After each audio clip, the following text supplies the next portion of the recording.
بسم الله الرحمن الرحيم الحمد لله رب العالمين له النعمة وله الفضل وله الثناء الحسن صلوات الله البر الرحيم والملائكة المقربين على سيدنا محمد أشرف المرسلين وحبيب رب العالمين وعلى جميع النبيين اللهم علمنا ما جهلنا وذكرنا ما نسينا وانفعنا بما علمتنا وزدنا علما وإنا نعوذ بك من حال أهل النار اللهم وفقنا لما تحبه وترضى وارزقنا الإخلاص لوجهك الكريم اللهم لا سهل إلا ما جعلته سهلا وأنت يا حي يا قيوم تجعل الحزن إذا شئت سهلا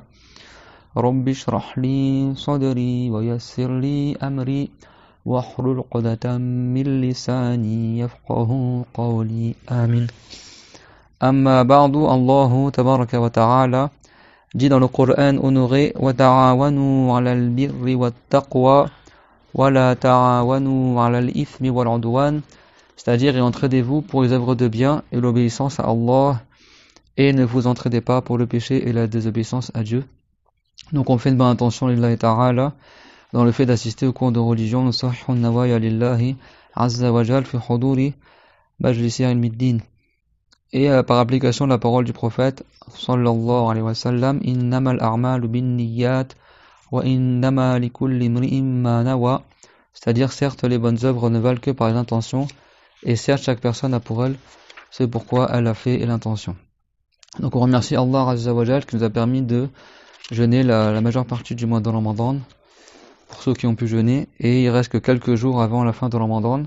C'est ça qu'aujourd'hui Inch'Allah on va faire un cours un peu spécial. Ça va être un peu le cours pour dire adieu au mois de Ramadan. On va citer des hadiths Inch'Allah dans le mérite de jeûner, le mérite du jeûne, pour finir un peu sur quelque chose de plus général, et Inch'Allah on se rappelle aussi la récompense d'avoir jeûné ce mois béni que le mois de Ramadan. Et Inch'Allah on va lire dans le livre Riyad al-Salihin, le jardin des vertueux de l'imam al-Nawawi rahimahullah, qui est un livre très connu dans la science du hadith. فقال النووي رحمه الله في كتاب الفضائل, donc ça c'est un chapitre qui s'appelle le chapitre des mérites, dans lequel le Nawawi il a énuméré les mérites de plusieurs choses, et par rapport à la prière, par rapport à la zakat, par rapport au hajj, et également par rapport à ce qui est relatif au jeûne de Ramadan. باب وجوب صوم رمضان وبيان فضل الصيام وما يتعلق به. Donc chapitre de l'obligation du jeûne de Ramadan et l'exposé du mérite du jeûne et ce qui est en rapport avec cela. قال الله تعالى يا أيها الذين آمنوا كتب عليكم الصيام كما كتب على الذين من قبلكم إلى قوله تعالى شهر رمضان الذي أنزل فيه القرآن هدى للناس وبينات من الهدى والفرقان فمن شهد منكم الشهر فليصمه ومن كان مريضا أو على سفر فعدة من أيام أخر. Donc An-Nawawi, comme Al-Bukhari, beaucoup de savants du hadith, des fois ils mettent comme titre pour débuter le chapitre des ayahs. Pourtant c'est un livre de hadith, mais c'est des ayahs. Et comme on a vu dans le cours d'Ad al-Qadr durant Ramadan, pour ceux qui ont participé ou qui l'ont visionné, Al-Bukhari également au début des chapitres il cite des fois des ayahs ou des paroles de compagnons, et après il mentionne les hadiths avec la chaîne de transmission. Et donc An-Nawawi souvent dans les chapitres c'est pareil aussi, c'est des ayahs pour introduire le sujet. Donc là c'était la ayah de Surat al-Baqarah qui est très connue, qu'on cite à chaque fois dans les cours sur le jeûne, la ayah qui dit ô vous les gens qui avez cru, il vous a été ordonné de jeûner tout comme elle a été ordonnée à ceux qui vous ont précédés. Et après il a mentionné la ayah jusqu'à la parole le mois de Ramadan, dans lequel le Coran a été révélé en tant que bonne guidance pour les gens et un exposé de la bonne guidée, et qui fait la distinction entre le vrai et le faux, le furqan. Et donc celui qui est vivant parmi vous durant le jeûne, alors qu'il le jeûne durant le mois de Ramadan.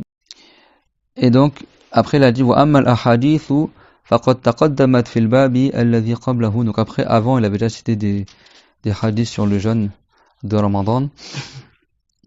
وعن أبي هريرة رضي الله عنه أنه قال رسول الله صلى الله عليه وسلم قال الله عز وجل كل عمل ابن آدم له إلا الصيام فإنه لي وأنا أجزي به والصيام جنة فإذا كان يوم صوم أحدكم فلا يرفث ولا يصخب فإن سابه أحد أو قاتله فليقول إني صائم فالصيام جنة يعني الصيام وقاية يعني للشخص وستر له فيكون منعا من النار ومن المعاصي كما يمنع التلس من إصابة السهم لأنه يكثر الشهوة ويضعف القوة. Donc dans le hadith, le prophète alayhi salam, il a dit que le jeûne de Ramadan, Allah Ta'ala a dit à son sujet que chaque œuvre des fils de Adam, elles sont profitables pour le fils de Adam et elles sont pour lui à la base, pour le fils de Adam. Sauf le jeûne, alors c'est-à-dire que tous les actes d'adoration ils sont pour l'agrément de Allah, mais le jeûne il a encore plus de mérite par rapport à ça, et Dieu il a dit فَإِنَّهُ لِي وَأَنَا أَجْزِي بِهِ. Elle dit certes le jeûne il est pour moi, il est pour mon agrément, et c'est moi qui donne la récompense du jeûne. Et après le prophète alayhi salam a dit وَالصِّيَامُ جُنَّةٌ, c'est-à-dire le jeûne est une protection pour la personne. Alors les savants ont divergé, c'est-à-dire comme une protection. Comme on a vu dans la ayah, Dieu l'a dit, لَعَلَّكُمْ تَتَّقُونَ, dans l'ayah qu'on a cité au début du cours, c'est-à-dire puissiez-vous être pieux, puisse le jeûne vous mener à la piété. Certains savants ils ont dit, puissiez-vous être pieux, c'est-à-dire en accomplissant l'obligation de jeûner, donc tu as fait un acte de piété qui est de jeûner Ramadan. Et certains ils ont dit que le jeûne il t'aide à atteindre la piété, c'est-à-dire que le fait que tu t'abstiens de manger, de certains plaisirs charnels, etc., ça te facilite pour atteindre la piété. Et donc ça c'est conforme aussi à ce que le prophète alayhi salam est dans le hadith qu'on vient de mentionner, rapporté par le Bukhari, qu'il a dit وَالصِّيَامُ جُنَّةٌ, à dire que le jeûne c'est une protection pour la personne. Et certains savants ils ont dit que c'est-à-dire c'est une protection qui l'empêchera d'aller en enfer. Et certains ils ont dit c'est une protection des péchés, tout comme le bouclier, il protège la personne d'être touchée par les flèches. Et également le jeûne il protège la personne du péché parce que par le jeûne la personne elle casse son désir charnel et le jeûne il amoindrit ta force et donc du coup ça t'encourage à faire moins de péchés. وَالصِّيَامُ جُنَّةٌ فَإِذَا كَانَ يَوْمُ صَوْمِ أَحَدِكُمْ فَلَا يَرْفُثْ وَلَا يَصْخَبْ. Et donc le prophète l'a dit, donc le jeûne est une protection pour la personne. Donc si c'est un jour de jeûne pour l'un d'entre vous, alors qu'il ne fasse pas الرفث فلا يرفث يعني معناه لا يتكلم بالكلام الفاحش من نحو المسبة واللعن والشهادة الزور. Donc ça veut dire que la personne ne dise pas des paroles qui sont abominables, qui sont laides, outrancières, comme le fait de dire des mensonges, de témoigner mensongèrement auprès du juge, ou le fait d'insulter, de maudire injustement. ولا يصخب معناه إن الصخب والخصام والسياح لما يتخاصم شخصان بالصراخ والسياح هذا يذهب من ثواب الصيام ذلك الرسول صلى الله عليه وسلم نهى عنه وهو يعني بغير حق حرام في رمضان وغير رمضان لكن في رمضان يذهب بعض ثواب الصيام. Donc le prophète l'a dit, si l'un d'entre vous il fait son jour de jeûne alors qu'il ne dise pas des paroles outrancières et qu'il ne dispute pas, sokhab en arabe c'est quand tu te disputes en haussant le ton, en haussant la voix, en te bagarrant, etc. Et d'ailleurs des fois pendant le Ramadan ça arrive que les gens dans la rue tu les vois ils se disputent pour rien parce qu'ils sont en train de jeûner et du coup ils se mettent facilement en colère. Donc le prophète alayhi salam donnait la solution pour pas que justement tu te disputes pendant le Ramadan même si tu es fatigué à cause du jeûne tout ça. Donc il a dit فَإِنْ سَابَّهُ أَحَدٌ أَوْ قَاتَلَهُ فَلْيَقُلْ إِنِّي صَائِمٌ. Donc si l'un d'entre vous il est insulté par un autre, quelqu'un l'insulte pendant le Ramadan, alors qu'il dit certes je suis en train de jeûner. Les savants ils ont dit tu dis ça en ton cœur à la base pour pas te laisser aller par la colère, tu dis certes je jeûne, certes je jeûne. Et si tu penses que ça va empêcher la personne de faire son péché, tu le dis à voix haute, comme ça la personne elle arrête de chercher des problèmes. Tu lui dis inni sa'im, certes je suis en train de jeûner, alors reste tranquille. C'est-à-dire, moi je vais pas répondre à tes paroles, je vais pas me laisser provoquer par toi, je suis en train de jeûner. Et aussi pourquoi le prophète il nous a parlé de ça, parce que les paroles outrancières comme les paroles qui sont des grands péchés comme la calomnie, comme le fait de semer la zizanie, comme le fait de témoigner mensongèrement auprès du juge, qu'on appelle shahadat az-zur. Et dans le hadith c'est rapporté que le prophète alayhi salam, on le verra inchallah si on arrive jusqu'à ce hadith là, il dit man صام من يصوم فلم يترك قول الزور والعمل به فليس لله حاجة ayadara lahu ayadara taram wa sharab.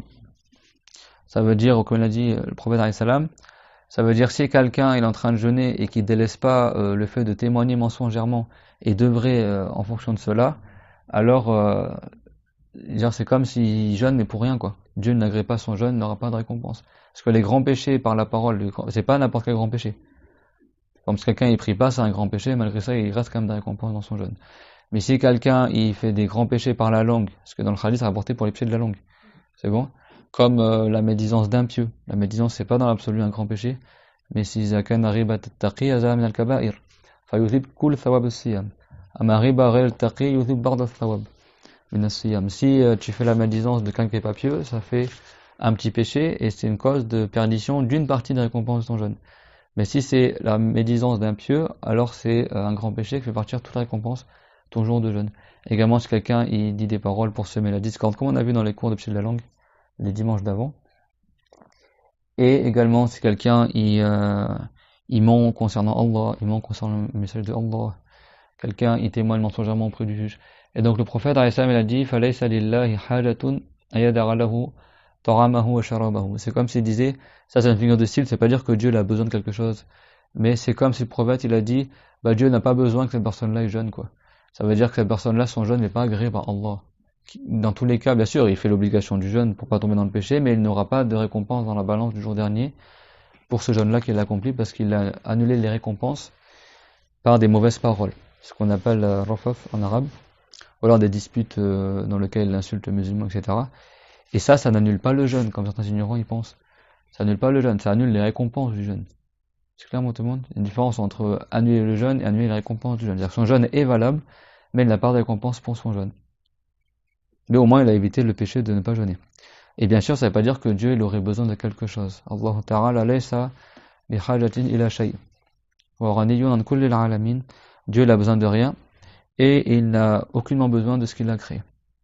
عندما الله تعالى فرض على المؤمنين الحج قال سبحانه ومن كفر يعني من يكفر بوجوب الحج فإن الله غني عن العالمين. Dieu l'a dit, il a ordonné l'obligation du hajj, walillahi ala nasi hajjul bayt. D'accord, et Dieu a ordonné aux gens de faire le pèlerinage à la maison sacrée, les man istatara ilayhi sabila, pour celui qui est capable d'accomplir le hajj, de trouver des provisions pour aller au hajj. Quand ils ont demandé au prophète c'est quoi l'istitara dans la ayah, le prophète l'a dit az-zad wa ar-rahila. Kayfa fassara l'istitara kama rawahu al-hakim fi al-mustadrak, ar-rasul qala az-zad wa ar-rahila. Man wajada az-zad wa ar-rahila li-dhahab ila al-hajj fa za yu'addu mustati'an lil-hajj. Si quelqu'un trouve la monture et les provisions pour aller au hajj, c'est ça qui est visé dans le Coran pour celui qui trouve un chemin pour aller au hajj. C'est clair? Et après Dieu l'a dit wa man kafara, et celui qui mécroit dans le hajj et en islam, alors certes Allah n'a aucunement besoin des mondes, c'est-à-dire des groupes, des créatures, ni des anges, ni des humains, ni des djinns. Dieu n'a pas créé le monde parce qu'il a besoin du monde. Dieu n'a pas créé le ciel parce qu'il aurait besoin du ciel. Dieu n'a pas créé le trône parce qu'il aurait besoin des trônes. Le plus savant des compagnons, qui est Ali ibn Abi Talib, le cousin du prophète, alayhi salam, le premier enfant qui est entré en islam à l'époque du prophète, il a dit Inna Allah khalaqa al-arsha idharan li qudratihi. Abu Mansur al-Baghdadi, dans le livre Al-Farq ben al-Firaq, le grand imam Hanbalit Abu Mansur al-Baghdadi rapporte la parole à Ali qu'il a dit certes Dieu il a créé le trône pour montrer sa toute puissance, pour que ce soit un signe de toute puissance de la part de Allah Azza wa Jal, parce que les anges qui sont autour du trône, quand ils voient le trône que le toit du paradis est la plus grande des créatures que Allah Ta'ala a créées, et ils augmentent en certitude de la puissance de Allah, parce que personne ne connaît la taille du trône, ce n'est Allah Azza wa Jal. Et le trône, c'est le toit du paradis, donc le trône n'est pas au ciel. Donc il y a des gens ignorants à notre époque qui se croient musulmans, qui disent Dieu assis sur le trône dans le ciel, ou Dieu est au ciel, mais le trône n'est même pas au ciel. Il est ni dans le premier ciel, ni dans le deuxième ciel, ni dans le troisième ciel, ni dans le quatrième, ni dans le cinquième ciel, ni dans le sixième ciel, ni dans le septième ciel. Après, il y a quoi au-dessus du septième ciel? Le paradis. Le trône, il est même pas dans le paradis, il est au-dessus du paradis. T'imagines? Les 7 cieux réunis par rapport au trône, ils sont invisibles. Tellement le trône est grand. Le trône est beaucoup plus grand que les 7 cieux réunis. Donc Dieu n'est pas au ciel, et Dieu n'a pas besoin des cieux. Preuve en est, c'est qu'au jour dernier, les cieux seront détruits. Sans que Dieu ça le nuise. Les cieux au jour dernier seront détruits, et ils seront fondus. D'accord? Ils seront fondus comme de l'argent. Et dans le Coran, c'est rapporté qu'ils auront une couleur rosée, D'accord, zahar. Parce que l'argent, quand tu le mets en fusion, le métal, l'argent, quand tu le mets en fusion et qu'il fond, d'accord, et il prend une couleur un peu de rosé, un peu rose. Et au jour dernier, devant les gens, devant l'ensemble de la création, les anges, ils vont aller au contour des cieux, à la arja'iha, comme Dieu l'a dit. Ils vont sortir des cieux et aller aux bordures des cieux. Et Allah Ta'ala a dit dans le Coran, Yawma tuwis sama katoy sijil lil kutub, le jour où nous plierons le ciel, tout comme la page du livre est refermée. Et les cieux, ils seront brisés. Imagine, devant toi, les cieux, ils sont brisés, et après, ils seront fondus. Comme de l'argent en fusion. Et disparaîtront au jour dernier. Donc ça, c'est bien une preuve aussi que Allah, il n'est pas au ciel. Allah Ta'ala, yawm al-qiyamah, yudhibu as-samawat. يخرج الملائكة يأمر الملائكة أن يخرجوا إلى على أرجاء السماوات على أرجائها على أطراف السماوات ويقول يوم نطوي السماء كالطي السجل الكتب يعني كما أن الكتاب يلاف أو الورقة تلاف الكتب يعني en arabe les écrits et en fait ce qui est visé c'est comme les rouleaux de parchemin que tu enroules comme ça les cieux ils vont être enroulés ils vont être détruits et après ils vont être fondus comme de l'argent. تذاب السماوات يوم القيامة كالفضة أمام الناس. هذا دليل على أن الله تعالى ليس ساكنا السماء. Ça c'est une preuve que Allah Ta'ala il habite pas au ciel, contrairement à ce que disent les juifs et les chrétiens. Quand nous les musulmans, on n'a pas la croyance des juifs et des chrétiens, on a la croyance de l'islam et de tous les prophètes, parce que si Dieu avait besoin du ciel pour vivre, alors il serait créé. Si Dieu était au ciel, alors il serait comme les anges qui habitent au ciel. Le prophète alayhi salam il a dit ma من موضع أربع أصابع في السماء في السماوات إلا وفي ملك قائم راكع أو ساجد يصلي بسبب أنه يبقى دائما بهذه الهيئة تلك الملائكة لا يبقون دائما بهذا الشكل لكن تجد إما واحد قائم يصلي أو ساجد أو ساجدا قائما أو راكعا في حالة الصلاة يعني وهم يتحركون. Donc, samawat mashhunatun malaika, les cieux ils sont entièrement remplis d'anges, au point que le prophète il a dit adati samai wa haqqa laha an ta'it. Ça veut dire les cieux ils ont comme fait un craquement tellement ils sont remplis. Il a dit mais c'est légitime pour les cieux de craquer parce qu'il a dit il n'y a pas un espace de 4 doigts dans le ciel. Il n'y a pas un espace de 4 doigts dans les cieux sans que tu trouves un ange en train de faire la prière. Soit il est debout, prosterné ou incliné. Ça veut dire qu'il reste pour l'éternité debout ou incliné ou prosterné. Mais ça veut dire que, quel que soit le moment où tu regardes, tu vas trouver un ange, soit il est debout, soit il est incliné, soit il est prosterné en train de faire la prière. At-tatis sama'u wa laqad haqqat laha an ta'it. Ça veut dire ça veut dire les cieux ils ont fait un bruit comme un bruit quand un truc est trop rempli et c'est légitime pour le ciel de faire ce bruit là parce qu'il est rempli d'anges. Donc Dieu n'est pas au ciel. S'il était au ciel, qu'il ferait la taille de moins de 4 doigts, il serait plus petit que les anges, plus petit que les cieux aussi. Celui qui est au ciel est forcément plus petit que le ciel. Donc ça c'est pas la croyance de l'islam. Dieu il a créé les cieux et il a créé les créatures et comme Al-Bukhari rapporte dans son Sahih, kana Allahu wa lam yakun shay'un ghayruhu. Dieu est de toute éternité, il n'y a rien d'autre que lui qui est de toute éternité. Dieu existait avant le ciel, avant la terre, avant les endroits, avant les directions, avant les lieux, avant l'espace, avant le temps, avant la lumière, avant l'obscurité. Et Dieu n'a pas besoin de ce qu'il a créé. Et après qu'il a créé ces choses-là, il n'a toujours pas besoin de ce qu'il a créé. Quand il y a un frère, il m'a fait une belle remarque un jour, et il m'a dit, si quelqu'un il fait une peinture, tu vas pas dire que l'artiste qui a fait cette peinture-là, il va se retrouver dans sa peinture. Vous voyez ce que je veux dire ou pas? Si pas moi, là en ce moment je crois qu'ils musée d'Orsay là ils refont la collection là, de l'impressionnisme là. Tu vas pas imaginer que le gars qui a fait sa peinture d'impressionniste il habite dans sa peinture, c'est stupide. Forcément celui qui a peint le tableau il habite pas dans son tableau. Ça c'est un rapprochement d'idées. Celui qui a créé le monde il va pas habiter dans le monde qu'il a créé, n'est-ce pas?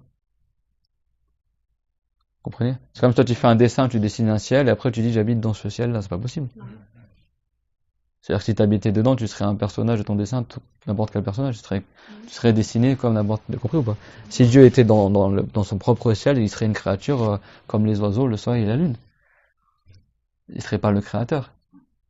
Et il n'aurait pas existé avant le ciel s'il habitait dans le ciel.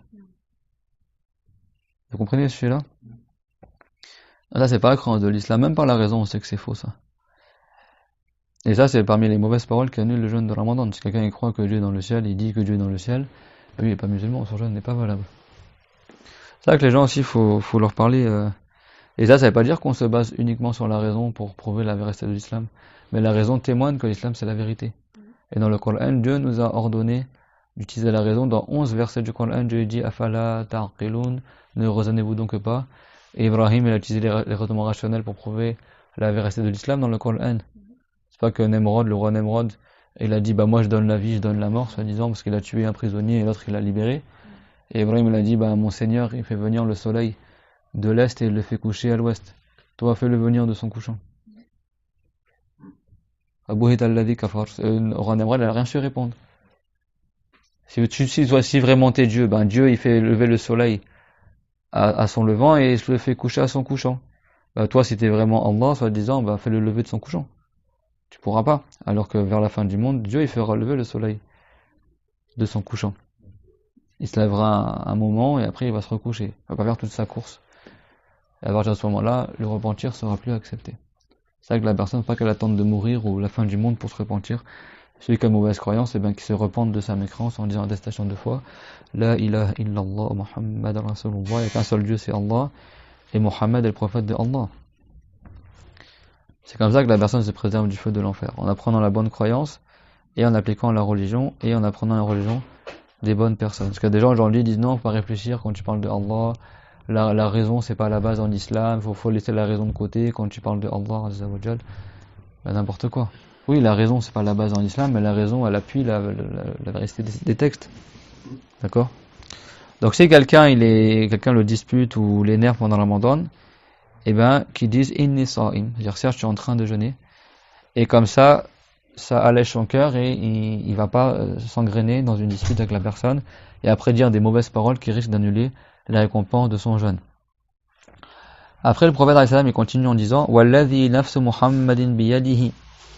خلوف فم الصائم أطيب عند الله من ريح المسك للصائم فرحتان يفرحهما إذا أفطر فرح وإذا لقي ربه فرح بصومه. Vous avez vu l'explication des hadiths, c'est important aussi de prendre يعني شرح لابد كذلك يتلقى شرح الأحاديث من أفواه أهل المعرفة حتى لا يضل بسوء فهم الأحاديث النبوية. Après, le prophète, il a juré par Allah. وَالَّذِي نَفْسُ مُحَمَّدٍ بِيَدِهِ. هنا بيده أي بقبضة الله تعالى أي ملك لله عز وجل. ليس معنى الجارحة يعني كما في الآية تبارك الذي بيده الملك.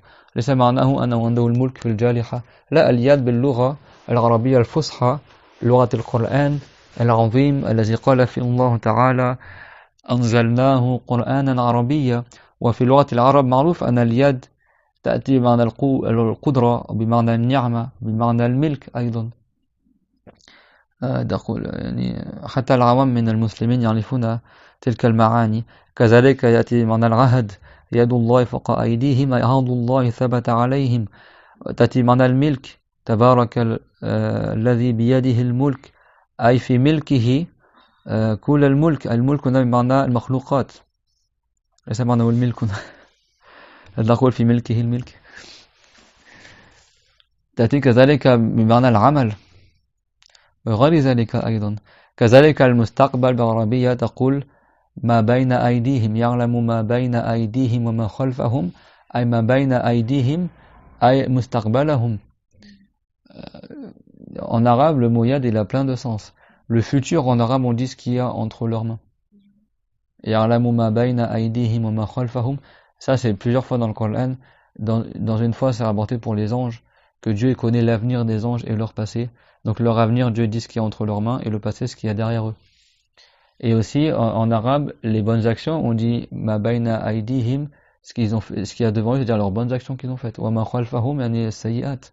« Fasaru ma bayna aydihim bil hasanat, wa ma khalfahum bis sayyi'at » C'est-à-dire que les bonnes actions, on dit ce qu'il y a entre tes mains, et ça, c'est la langue arabe. Langue du Coran, que Dieu l'a dit, nous avons révélé le Coran, anzalnahu Qur'anan arabiyya, en tant que Coran arabe. Et ceux qui disent traduction, ils sont perdus aujourd'hui. Là, hier, il y a encore quelqu'un qui est venu me voir à la fin du cours, oui, t'as dit Dieu n'a pas de main, mais pourtant dans le Coran, tout de suite j'ai stoppé, j'ai dit dans le Coran, déjà le Coran il est pas en français, il n'y a pas le mot main. Dans le Coran c'est le mot yad, Et même en français, on dit pas « je l'ai remis entre les mains de la justice », on dit « déposer une main courante ». On dit même, il y avait une autre expression aussi, j'ai vu il y a pas longtemps à la télé, là. En français, le mot main, il a une dizaine de sens différents. Des fois, ça veut dire l'aide, des fois, ça veut dire la possession, des fois, ça veut dire la puissance. S'accaparer, tu dis la France a mis la main sur... je sais pas, la France, c'est pas, elle a pas d'organe, la France. Pourtant, c'est valable de dire la France a mis la main, la France a tendu la main. Je l'ai remis entre les mains de la justice, pour la disposition de la justice. Et même en français, le mot main, il a plein de sens différents. Si quelqu'un dit notre vie entre les mains de Dieu, ça veut dire que Dieu a des mains, ça veut dire que c'est Dieu qui fait ce qu'il veut de nous. Mais nous, on ne dit pas d'expression comme ça en français, parce que les gens aujourd'hui, il y en a qui croient que Dieu a des mains, donc ils vont mal comprendre ce que tu dis. Mais le Coran, il y a plein d'expressions comme ça idiomatiques dans le Coran qui sont rapportées. Et donc, pour dire que Dieu possède une chose, on dit c'est dans son yad. Littéralement, c'est dans sa main. Ça veut pas dire que Dieu a une main, ça veut dire que Dieu il possède cette chose-là. Mais le mot yad en arabe, il vient dans le sens de la possession, comme en français aussi. Si on dit on est entre les mains de Dieu, dire qu'on appartient à Allah. Même si on dit, on évite de dire des expressions comme ça, mais en français ça existe, c'est du vrai français, c'est pas... D'accord? Donc ça, c'est de l'ignorance. Ces gens-là, ils connaissent même pas la langue. Et même pas les usages de la langue arabe. Tabaraka alladhi biyadihi al-mulk, n'est-ce pas? Dans le Coran, soi-disant traduit en français, ils disent que Dieu l'a dans sa main, soi-disant la création. Dieu n'a pas de main, d'accord? Ça veut dire dans sa possession. Et donc le prophète, souvent quand il jurait par Allah, il disait Walladhi nafsu Muhammadin biyadihi, c'est-à-dire par celui qui détient l'âme de Mohammed, mais littéralement par celui qui a l'âme de Mohammed dans sa main. Ça veut dire que Dieu a une main, ça veut dire que Dieu est le souverain de toutes les âmes et à Allah appartient l'âme de Mohammed. Vous comprenez ça? Moi ça m'étonne même en tant que français, même si t'as pas pris la religion, je sais pas si Madeleine pour toi ça fait le même effet aussi, c'est que tu t'étonnes quand même de voir qu'il y a des gens qui croient que Dieu a des mains ou des yeux, juste parce qu'il y a des expressions idiomatiques qui disent aux yeux d'eux, entre les mains d'eux, alors qu'en français ça se dit. Tu dis bien aux yeux de la loi, c'est interdit. Personne ne va dire c'est un devoir de croire que la loi elle a des yeux, parce qu'on dit aux yeux de la loi. Personne ne va dire ça, même en langue française, même un français francophone qui est même pas musulman, il va pas comprendre ça de... Même si tu lui dis on est entre les mains de Dieu, il va pas comprendre que Dieu a des mains. Moi je me rappelle quand j'ai commencé à apprendre, souvent je disais mais ça aux yeux de Dieu c'est permis ou c'est interdit? Je disais comme ça naturellement, je disais aux yeux de Dieu c'est permis ou pas? À aucun moment ça me traversait l'esprit que Dieu a des yeux. Mais c'est des usages dans la langue, c'est connu ça en français. En arabe on le dit. Aux yeux de Dieu dans le sens que Dieu il protège cette chose-là. Les tous ala aini. Dieu il a dit concernant Moussa, afin que tu grandisses sous mon œil, ça veut dire sous ma protection. Et même en français tu le traduis mot à mot, tu comprends que ça veut dire sous protection de Allah. Tajari bi aryunina, le bateau de Nour vogue sous nos yeux, elle est sous nos aides. Et même en français, on ne dit pas de dire que ça en français, c'est haram de dire ça en français. C'est juste pour vous faire le rapprochement d'idées. Aryunina, c'est minimum 3 raïn, c'est-à-dire ça c'est un pluriel de majesté, ça veut dire notre aide éminente. Et pour Moussa, Dieu l'a mis au singulier. C'est-à-dire quoi? Dieu il a un œil, des fois il a 3 yeux, ça change au fil du temps. Non, ça veut dire notre aide. Tous na ala aini ay hifzi. Ani Moussa alayhi salam, Allah ta'ala hafizahu. Wa tafinatu Nuh, kazalika Allah ta'ala hafizaha. C'est comme ceux qui croient que istawa, c'est-à-dire toujours s'asseoir. Ils disent, ah vous êtes partis. Moi, quelqu'un il m'a dit il y a pas longtemps, il m'a dit, je savais pas que je faisais partie de la secte de ceux qui renient l'istiwa pour Dieu, soi-disant. À quel moment on a renié que Dieu, il avait l'istiwa? Parce que quand tu dis que Dieu n'est pas assis, ils croient que ça veut dire que tu renies l'istiwa. Mais non, on nie la position al-julus. Man nafa al-julus anillahi ta'ala, lam yanfi l'istiwa. Tous les savants musulmans, ils nient le fait que Dieu est assis. N'est-ce pas? Et quand tu nies que Dieu est assis, ça veut pas dire que tu nies l'istiwa. Pour reprendre l'histoire de Moussa, alayhi salam, quand Moussa il est devenu un homme fort, après Dieu lui a accordé la révélation, la mission de prophète, c'est marqué quoi dans le Coran? Istawa rajulan. Lorsqu'il a fait l'istiwa, il est devenu un homme. C'est-à-dire quoi? Il s'est assis. Lorsqu'il s'est assis, il est devenu un prophète. Non, ça veut dire que lorsqu'il est devenu un homme complet. Istawa en arabe, ça veut dire mûrir. Quand tu deviens un homme mûr, on dit istawa. Quand le fruit il devient mûr, on dit istawa. Quand l'eau elle commence à bouillir, on dit istawa. Dans l'histoire de Muslim, le prophète s'est rapporté quand il faisait imam, avant de commencer la prière, il dit istawu wa la takhtalifu wa takhtalifa qulubukum. À dire faites l'istiwa et ne divergez pas afin que vos cœurs ne divergent pas dans la prière. C'est-à-dire que le fait de bien s'aligner en rang dans la prière en assemblée, c'est une cause pour qu'il y ait une cohésion entre les musulmans et qu'ils s'entendent bien et qu'il y ait un amour fort entre les musulmans. Et si la rangée elle est pas droite, droite, et ben Dieu il fait pas descendre des miséricordes particulières pour cette rangée-là, et le shaitan il s'amuse à passer entre les rangs quand les rangs ils sont pas bien alignés, qu'il y a des espaces entre les gens. Il prend la forme d'un mouton et il passe comme ça entre les gens pour les perturber dans leur prière. Donc le prophète, avant de commencer la prière, il se tournait vers les compagnons et disait Istaou wa la tartalifu, faites l'istiwa et ne divergez pas. Est-ce qu'il y a quelqu'un au monde, il va dire, soi-disant, que ça veut dire asseyez-vous, faut t'asseoir avant de faire la prière? Non, ça veut dire mettez-vous bien droit dans votre rangée. Ça, c'est parmi les sens du mot istawa, en arabe. Et istawa, ça veut dire aussi quand tu te poses quelque part. Dieu l'a dit concernant le bateau de Nour, istawat al-Judi, lorsqu'elle a fait l'istiwa sur al-Judi. Est-ce qu'il y a un wahhabite qui va dire que le bateau de Nour il s'est assis sur la montagne d'al-Judi? C'est dans le Coran, ça c'est des mots du sens istawa dans le Coran qui sont autres que le sens de la position assise. Donc aucun musulman ironique qu'il y a le mot istawa pour Allah Azza wa Jal. Mais istawa ça veut dire aussi dominer par la puissance. Qad istawa bishrun al-Iraqi. Ça c'est un grand poète, enfin un poète de renom au niveau de la langue arabe de Banu Umayya, si je ne me trompe pas, duquel on prend comme référence pour la langue arabe. Il a cité un vers de poésie dans lequel il fait éloge d'un conquérant qui s'appelait Bishr. Il a dit Bishr, il a fait l'istiwa sur l'Irak sans sortir d'épée et sans épancher de sang. Il a réussi à conquérir l'Irak sans faire de guerre. Ça veut dire quoi? Ça veut dire qu'il s'est assis en Irak, ou ça veut dire il a, sans même en français on dit asseoir sa puissance. On emploie le mot asseoir pour dire dominer en français. Si quelqu'un dit Dieu s'est assis sur le trône, il a assis sa puissance sur le trône, ça veut dire que Dieu s'est assis sur le trône dans le sens de sa position assise. Ça veut dire qu'il a dominé le trône par toute puissance. D'accord? Mais en français même le verbe s'asseoir on utilise dans le sens dominer. Et sûr, on va pas s'amuser à dire Dieu s'est assis sur le trône dans le sens Dieu il a dominé le trône par toute puissance. Mais c'est pour vous dire que la langue arabe c'est la plus riche des langues et le Coran c'est le plus éloquent des livres. Pourquoi ces gens-là, ils veulent comprendre le Coran comme c'était un livre pour bébé? Et ça veut pas dire que Allah ne sait pas parler l'arabe, a'ouz billah. Parce qu'il y a des gens qui disent ça aujourd'hui, des imams en France. Ils disent oui, selon la secte des Ash'arites, Dieu ne sait pas parler l'arabe. Au lieu de dire puissance, il dit main. Au lieu de dire dominer, il dit s'asseoir. Mais non, c'est eux qui sont nuls en arabe. C'est eux qui ne savent pas parler. C'est eux qui ne savent pas parler, n'est-ce pas? Si je te dis, j'étais sur la route dans ma caisse, il y a un âne, il savait pas conduire, il a grillé le feu rouge et du coup on arrive à la bourre au cours. Là tu vas dire que je sais pas parler français, tout le monde a compris ce que j'ai dit. Tu vas dire ah bah non, tu vas parler français parce qu'au lieu de dire une personne déjà t'as dit un âne, au lieu de dire une voiture t'as dit une caisse, au lieu de dire il a franchi il a enfreint la signalétique lumineuse, t'as dit un feu rouge alors qu'il n'y a pas de feu et voilà, et t'as dit griller au lieu d'enfreindre, tu vois, et en plus t'as dit labour au lieu de dire en retard alors que le labour c'est labourer la terre, donc tu peux parler français, non, personne ne va dire ça. Mais tout ça c'est des sens figurés. Et ben en arabe aussi il y a des sens figurés. Et ça fait partie de l'éloquence de la langue aussi. Et le Coran, que le plus éloquent des livres, il n'y a pas de sens figuré dedans. Il est sûr que si, il y a des sens figurés. Et t'as des gens, ils te regardent avec des grands yeux, ils disent, mais dans le Coran, il y a le mot main, il y a le mot yeux. Mais alors, ce qu'est le mot main, ça veut dire qu'il y a une main en question. Si je te dis, Amine n'est pas venu au cours aujourd'hui, il nous a posé un lapin. Tu vas chercher où est-ce qu'il y a le lapin? Ça, c'est une expression en français pour dire il n'est pas venu au rendez-vous.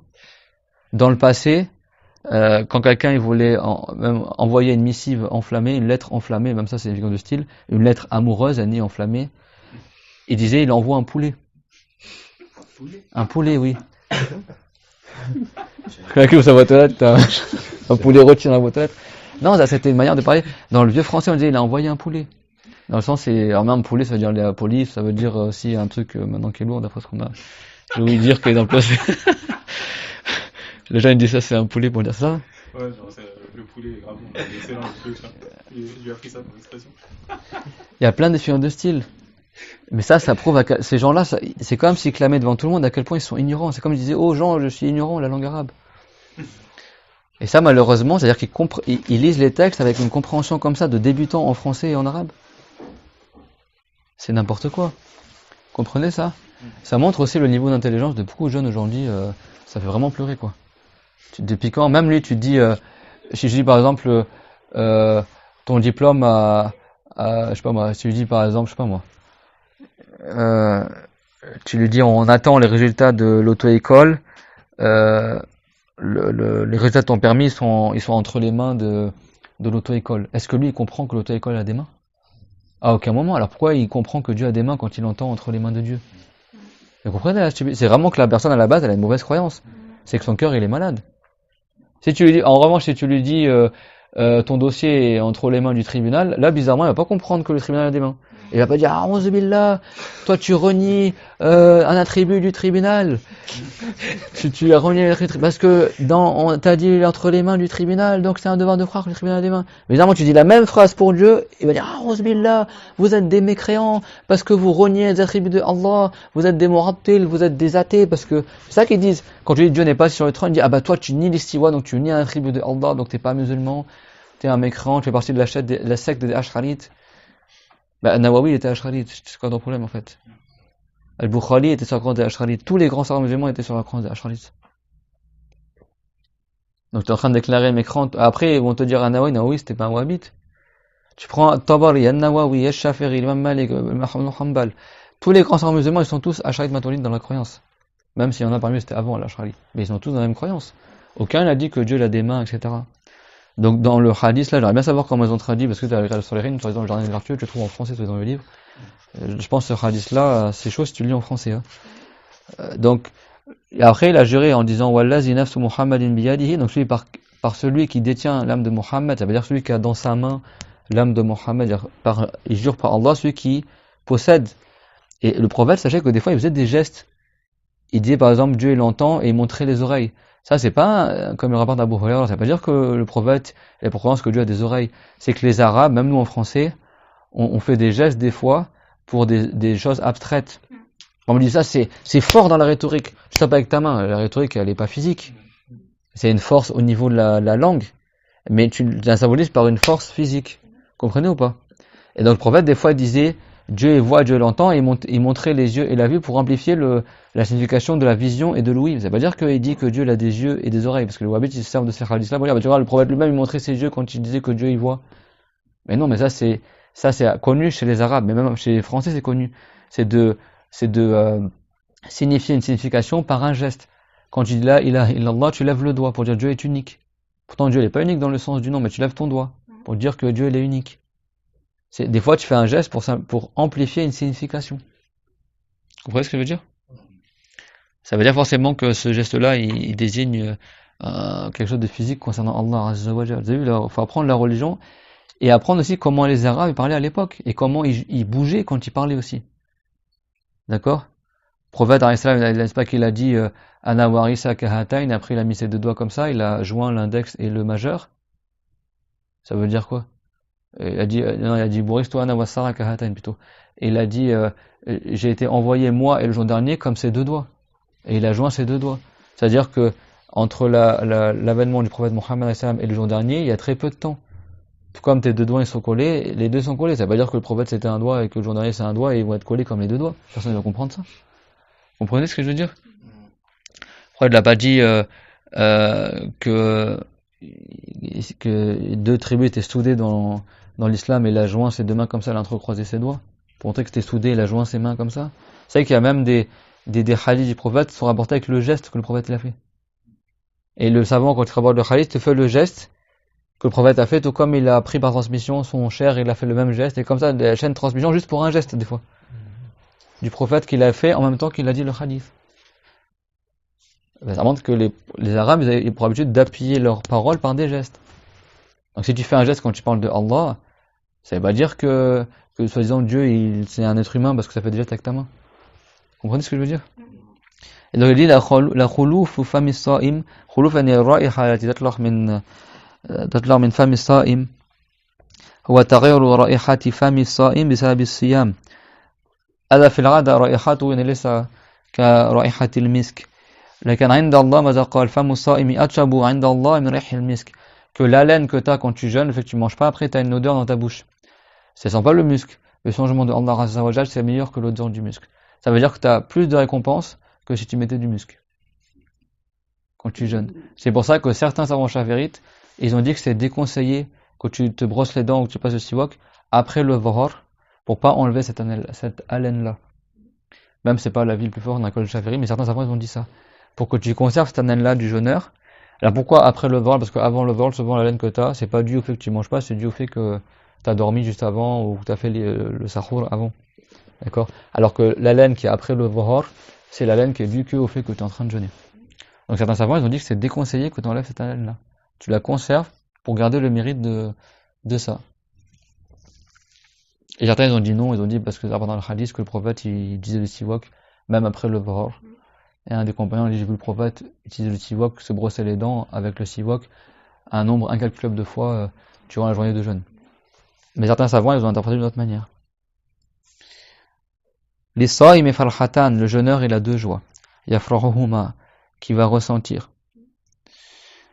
إذا أفطر فلح وإذا لقي ربه فلح بصومه. هنا لقي ربه معناه مات، ليس معناه يلتقي برب العالمين بالمسافة والتحيز في المكان كما نحن نتلقى فيما بيننا. لا، إنما هذا عبارة عن الموت. Et donc, il a dit, il y a deux joies que le jeûneur il ressent, Inch'Allah, que Dieu nous les fasse ressentir, amin. Une joie lorsqu'ils rompt le jeûne. Inch'Allah qu'il y a vraiment un repas de rupture aujourd'hui, sinon tout en et une joie lorsque il retrouvera la récompense au jour dernier. Alors regardez la catastrophe si quelqu'un y prend sur sa parent. Si je traduis mot à mot ce qui est marqué en arabe, et c'est le sens significant de style, comme vous le savez, et c'est le sens que je citais maintenant, mais littéralement c'est-à-dire lorsqu'il rencontrera son Seigneur, il sera heureux d'avoir jeûné. Tu imagines la catastrophe? Sachez que la mort en arabe, on l'appelle la rencontre de Dieu. Ça veut pas dire que Dieu il est quelque part et tu vas le rencontrer. C'est clair, mon témoin? Non, c'est-à-dire que l'ange de la mort, il va te rencontrer, il va prendre ton âme. D'accord? Mais liqa Allah, ça veut dire la mort. Et le prophète alayhi il a dit man ahabba liqa Allah ahabba Allahu liqa'ahu wa man kariha liqa Allah kariha Allahu liqa'ahu. فهذا له تأويل وله معناه الذي عند لحظة الموت عندما يأتي عزرائيل إذا كان هو يحب أن يموت يعني معناه حالته حسن أن كل الناس يخافون من الموت حتى الأنبياء هذا خوف طبيعي يخافون من الموت لكن في لحظة الوفاة عندما يأتي عزرائيل إذا كان المسلم صالحا فيفرح برؤيته عزرائيل وملائكة الرحمة فعندها يحب أن يموت فإذا أحب أن يموت معناه الله تعالى أحبه أما إذا كان في لحظة الوفاة عندما يأتي عزرائيل الشخص لا يريد أن يموت يكره الموت معناه ليس مريضا عند الله عز وجل. هذا معنى الحديث.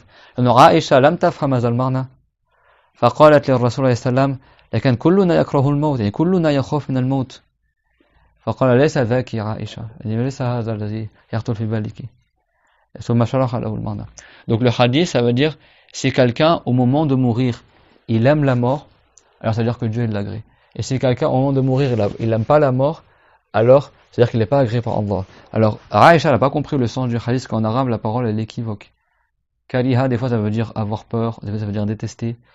Et Aïcha a dit mais tout le monde il a peur de la mort. Vous savez, même les prophètes ont peur de la mort. C'est ce qu'on appelle khawf tabiri, une peur naturelle. C'est ce qu'on entre guillemets ce qu'on appelle l'instinct de conservation. Même les animaux ils ont peur de mourir. Même un prophète il craint de mourir. Ça veut pas dire qu'il a peur, il est peureux, mais ça veut dire qu'il a l'instinct de conserver sa vie. Et donc elle a dit mais chacun parmi nous il a pas envie de mourir. Et donc sans apparence c'est-à-dire que le prophète il a pas dit si quelqu'un n'a pas envie de mourir il est pas agréé par Allah. Et le prophète l'a dit c'est pas ce que tu penses Aïcha. Et il a dit ça veut dire que si au moment où Azraïl il vient, si quelqu'un est musulman, il est vertueux, il a peur de mourir. Mais au moment où l'ange de la mort il arrive avec un visage plus beau que le soleil, avec des milliers d'anges de la miséricorde, et à ce moment-là, la personne vertueuse, elle sait que ce qui l'attend au-delà, ce sera meilleur que ce qu'elle a vu dans le bas monde. Ce sera meilleur que ce qu'elle a connu dans le bas monde. Et du coup, à ce moment-là, il sera pressé de mourir. Il voudra mourir. Parce qu'il sait maintenant, il a la certitude qu'il est agréé par Allah Azza wa Jal. Surtout qu'Azraïl, quand il arrive, il a dit Abashir ya wali Allah bi rahmatillahi wa ridwanihi. Apprends la bonne nouvelle au sein de Allah, au vertueux, que Dieu t'a agréé. Donc la personne à ce moment-là, tout ce qu'elle veut, c'est quitter le bas monde. C'est ça que le prêtre l'a dit. Elle dit si au moment de la mort, quelqu'un il veut mourir, alors dire que Dieu l'a agréé. Et si quelqu'un au moment de la mort, il veut pas mourir, c'est parce qu'il voit l'ange arriver avec les anges du châtiment qui font extrêmement peur. Et donc il y a quelqu'un qui est égaré, quand il va mourir, il veut en aucun cas mourir. Parce qu'il sait que ce qu'il attend, ça va être pire que ce qu'il a vu dans le bas monde. Wa alaykoum assalam. Donc c'est ça la signification de la parole du prophète alayhi salam. Mais littéralement, si tu traduis mot à mot en français, ce qu'il faut pas faire justement, ça voudrait dire soi-disant celui qui déteste de rencontrer Dieu, alors Dieu détestera le rencontrer, Et celui qui aime rencontrer Dieu, alors Dieu aimera le rencontrer. Vous avez vu la catastrophe, c'est traduit mot à mot. Et ici, ça veut dire la mort. D'accord? Parce que liqa Allah, littéralement la rencontre de Dieu, en arabe, c'est utilisé pour dire la mort. D'accord? C'est-à-dire que si quelqu'un, au moment de mourir, il est content de mourir, c'est-à-dire qu'il est agréé par Allah. Et si quelqu'un, au moment de mourir, il n'est pas content de mourir, il a peur de mourir, parce qu'il sait qu'il est châtié, c'est-à-dire qu'il n'est pas agréé par Allah Azza wa Jal. Parce qu'il est dans le hadith que le jeûneur, il aura deux joies. Une joie quand ils iront et une joie quand il, littéralement, soi-disant, il rencontrera son Seigneur avec son jeûne. Ça veut dire lorsqu'il rencontrera les récompenses de son jeûne. Ça veut dire qu'il rencontre Dieu. Parce que Dieu n'est pas concerné par l'endroit. Et ça, c'est l'unanimité des savants. C'est pas un sujet divergent dans la religion. Abu Ansar al-Bardadi rapporte dans le livre Al-Farq bin al-Firaq que tous les savants sont unanimes. Ajmaru ala annahu la yahwihi makan wa la yajri alayhi zaman. Ça veut dire tous les savants sont unanimes que Dieu n'est pas circonscrit dans un lieu et que le temps ne s'écoule pas sur lui. Donc c'est pour ça, vous avez vu, ça c'est un seul hadith du prophète qui est rapporté par Al-Bukhari, même s'il est rapporté par Muslim aussi, mais ça c'est les termes d'Al-Bukhari. C'est un hadith qui est magnifique, n'est-ce pas? Beaucoup de choses rapportées concernant le jeûne, les mérites de jeûner. Mais vous avez vu, malgré ça, si quelqu'un n'a pas appris la religion, il risque de s'égarer en prenant ce hadith. 2 fois. Subhanallah. Une fois en pensant que Dieu l'aurait une main, parce que le prophète l'a juré par celui qui détient l'âme de Mohammed biyadihi, et une autre fois en pensant que, soi-disant, on rencontre Dieu dans l'au-delà. Vous avez vu? C'est ça que même les livres de hadith, faut les prendre comme ça par traduction bête, mot à mot, et il faut les prendre auprès des gens de science qui expliquent la signification des hadiths. وفي رواية له يترك طعامه وشرابه وشهوته من أجل الصيام لي وأنا أجزي به والحسنة بعشر أمثالها. Et dans une version de Al-Bukhari, le prophète alayhi salam, il a dit: la personne délaisse sa nourriture et sa boisson et ses plaisirs charnels pour mon agrément, le jeûne est accompli pour moi et c'est moi qui le récompense, et la bonne action en vaut 10.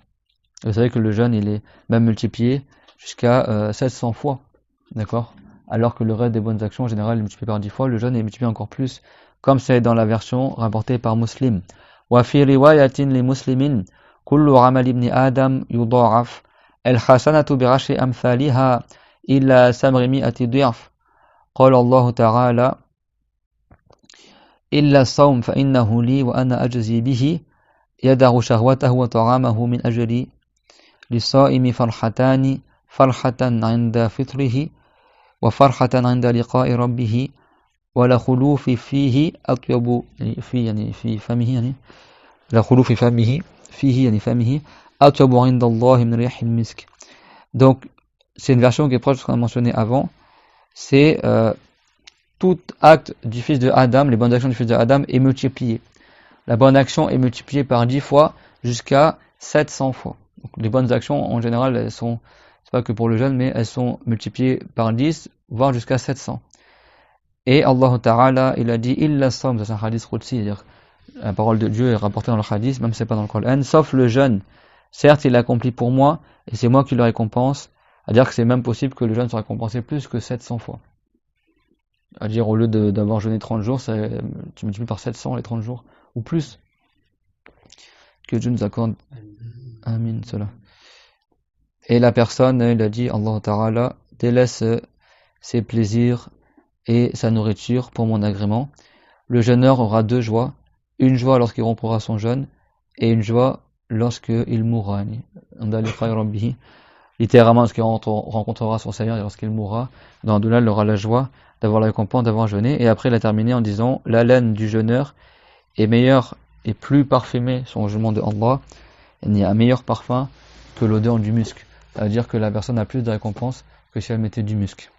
Ça reprend après les mêmes termes que ce qui est rapporté par Al-Bukhari. وعنه عن أبي هريرة رضي الله عنه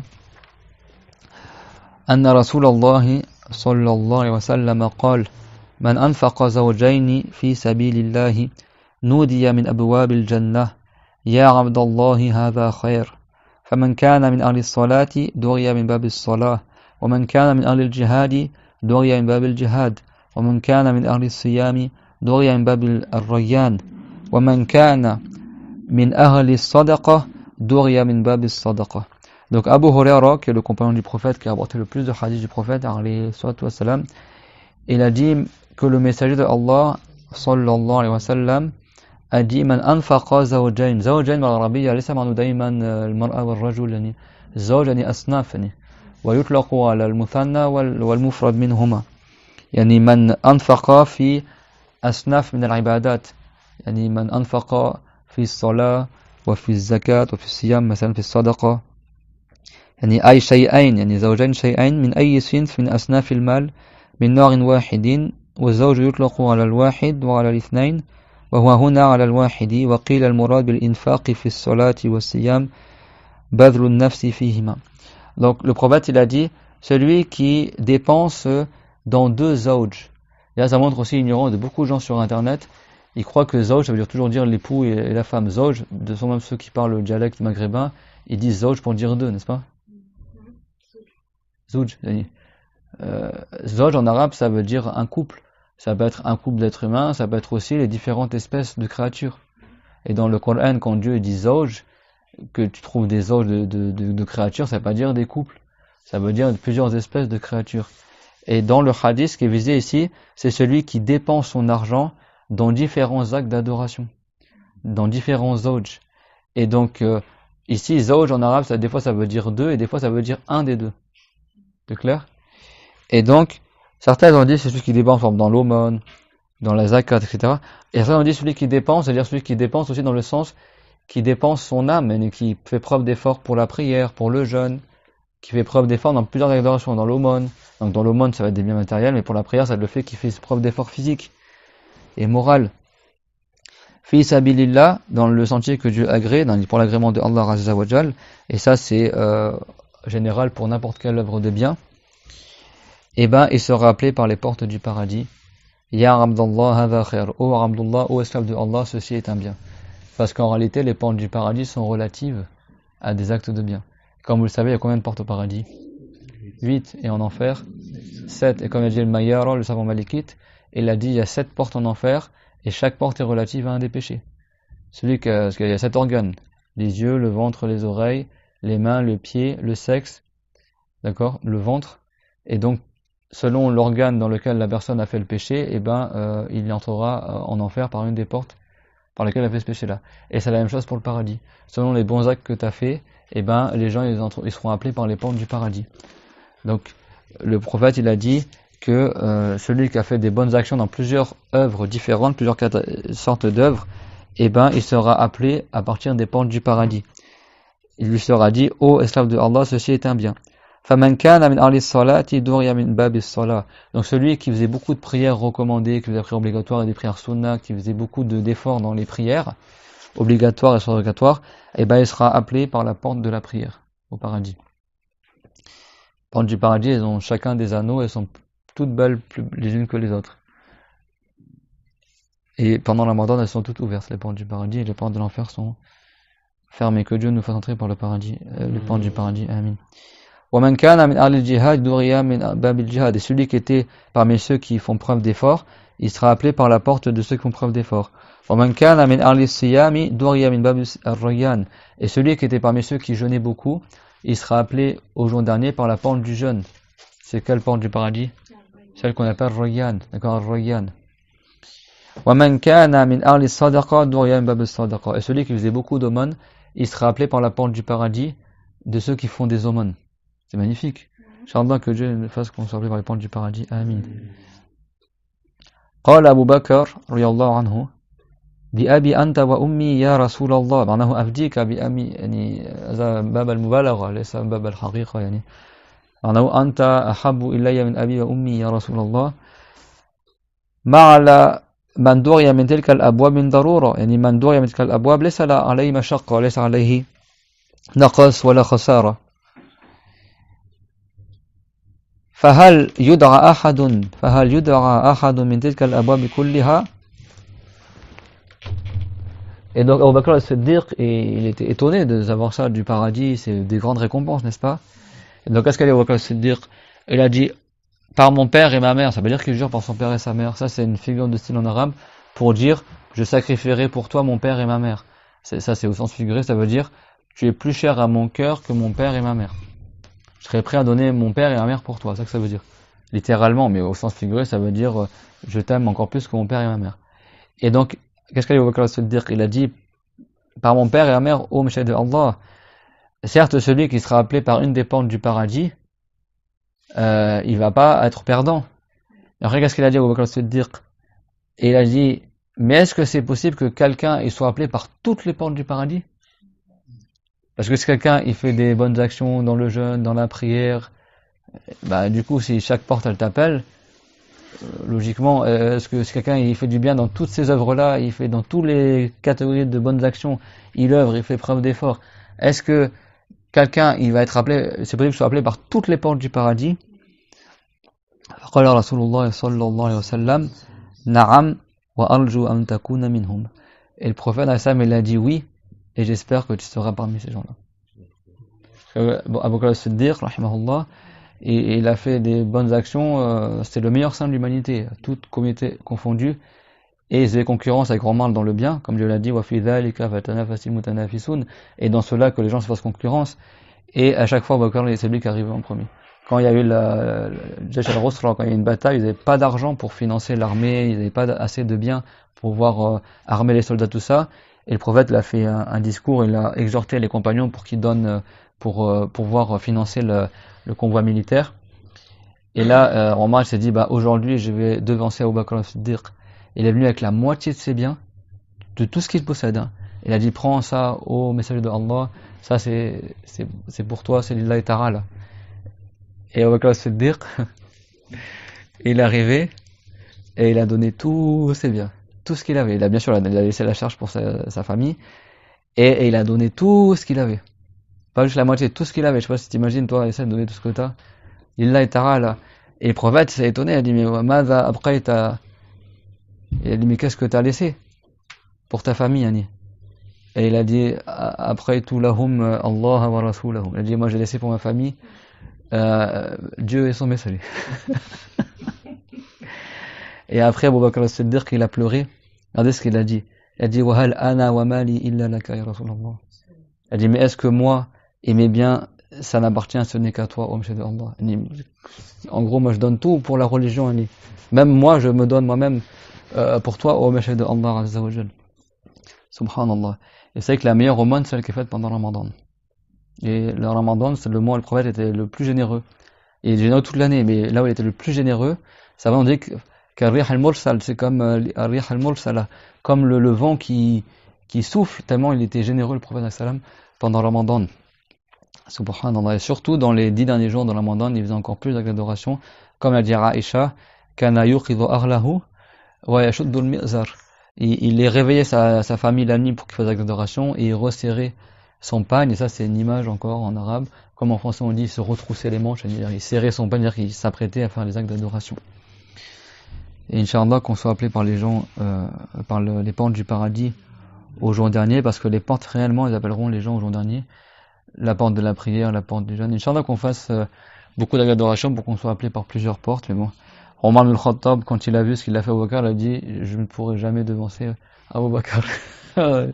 Il a su que jamais il pourra faire plus qu'Abu Bakr as-Siddiq radiyallahu anhu. Le fait que Omar al-Khattab c'est le meilleur saint de l'humanité après Abu Bakr as-Siddiq radiyallahu anhuma wa ala al-ashar al-mubashirin bil jannah wa as-salihin as-sahaba. Et on termine par ce hadith là inchallah. وعن سعد بن سعد رضي الله عنه عن النبي صلى الله عليه وسلم أنه قال إن في الجنة بابا يقال له الريان يدخل منه الصائمون يوم القيامة لا يدخل منه أحد غيرهم يقال أين الصائمون فيقومون لا يدخل منه أحد غيرهم فإذا دخلوا أغلق فلم يدخل منه أحد متفق عليه. Et donc c'est rapporté de Sahel fils de Sa'd, que Dieu l'agrée, du prophète sallallahu alayhi wa sallam, qu'il a dit, certes il y a au paradis une porte, on dit d'elle qu'elle est Ar-Rayyan. Les jeûneurs en rentreront au jour dernier par cette porte-là, et personne d'autre que les jeûneurs n'entreront au paradis par cette porte-là. Il sera dit, où sont les jeûneurs? Et ceux qui ont jeûné vont se lever, et ils entreront par cette porte-là, et personne d'autre qu'eux n'entrera par cette porte au paradis. Et lorsqu'ils entreront au paradis par cette porte-là sera refermée, et personne d'autre n'entrera au paradis par cette porte-là. On demande à Allah Azza wa Jal qu'il fasse que nous entrons par cette porte-là, Inch'Allah, qu'on entrera par cette porte-là, Ar-Rayyan, au paradis, que Dieu fasse qu'on soit affranchi de l'enfer durant le mois de Ramadan, qu'on fasse des bonnes actions et qu'on augmente en bien dans les derniers jours de Ramadan. Même si c'était pas celui du cours habituellement, mais j'ai voulu terminer cette dernière assise pendant le Ramadan par ces hadiths sahih rapportés par Al-Bukhari et Muslim et par l'imam Al-Nawawi. Allah ya Allah ya Allah ya Allah ya dhal jalali wal ikram ya dhal jalali wal ikram ya dhal jalali wal ikram ya arhamar rahimin ya arhamar rahimin ya arhamar rahimin. Alhamdulillah wa sallallahu wa sallama ala Muhammadin wa ala jami'in nabiyyin. الله ربنا آتنا في الدنيا حسنة وفي الآخرة حسنة وقنا عذاب النار. ربنا لا تزغ قلوبنا بعد إذ هديتنا وهب لنا من لدنك رحمة إنك أنت الوهاب. اللهم اعتقنا من النار اللهم اعتقنا من النار اللهم اعتقنا من النار. اللهم تقبل منا صيامنا وطاعاتنا. اللهم زدنا من حسناتنا يا الله يا كريم. اللهم آت كل منا سؤله من الخير واغفر لنا وللذين سبقونا بالإيمان. اللهم اجعلنا هداة مهتدين غير ضالين ولا مضلين. اللهم اجعلنا من المخلصين المخلصين. اللهم تقبل منا صيامنا وقيامنا وطاعاتنا وارحمنا في هذا الشهر الفضيل. اللهم بلغنا رمضان كله وحنا على السنة ومتنا عليها واحشرنا عليها وجز عنا محمدا خير الجزاء وسائر النبيين. وارحم شيخنا ومشايخه ووالديه ومشايخ المسلمين والإمام البخاري ومسلم والنووي وكل علماء الأمة الصادقين.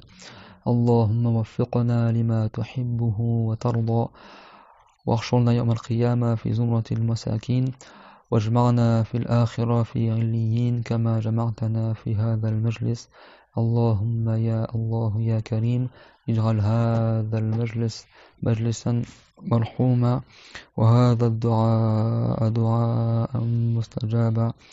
والحمد لله وصلى الله وسلم على محمد أشرف المرسلين وجميع النبيين وزدنا علما والحمد لله رب العالمين. لا إله إلا الله لا إله إلا الله لا إله إلا الله. اللهم صل على سيدنا محمد وعلى آله وصحبه وسلم. اللهم صل على سيدنا محمد وعلى آله وصحبه وسلم. اللهم صل على سيدنا محمد وعلى آله وصحبه وسلم. رب اغفر لي وللمؤمنين والمؤمنات رب اغفر لي وللمؤمنين والمؤمنات رب اغفر لي وللمؤمنين والمؤمنات